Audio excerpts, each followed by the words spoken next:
फिर अगर आप यहाँ पर ध्यान देंगे तो इंटीग्रेटेड सर्किट है, तो वी इन बाई आर बराबर आ जाएगा माइनस सी एफ इंटू आ जाएगा D V naught by D T.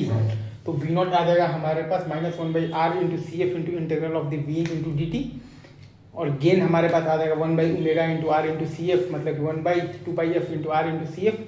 Gain को एक्स सी बाई आर भी लिख सकते हैं।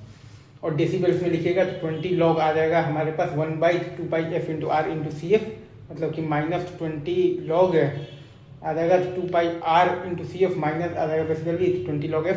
तो एफ एल निकालना है तो गेन को बराबर कर देंगे are F by R K, तो एफ एल का वैल्यू आ जाएगा हमारे पास one by two pi into R F into C F. और अगर हम लोगों को एफ नॉट निकालना है तो गेन को बराबर कर देंगे बेसिकली हम लोग बेसिकली तो 1 के, तो वहाँ से हमारे पास एफ नॉट का वैल्यू आ जाएगा one by two pi into R into C F. तो एफ एल आ गया है, एफ नॉट आ गया है, एफ एल आ गया है one by two pi into R F into C F, और एफ नॉट आ गया है one by two pi into R into C F. और एफ एस जो सोर्स का फ्रीक्वेंसी है, जो इनपुट फ्रीक्वेंसी है, वो हम लोग जानते हैं कि is greater than equal to होना चाहिए हमारे पास बेसिकली 10 टाइम्स एफ एल।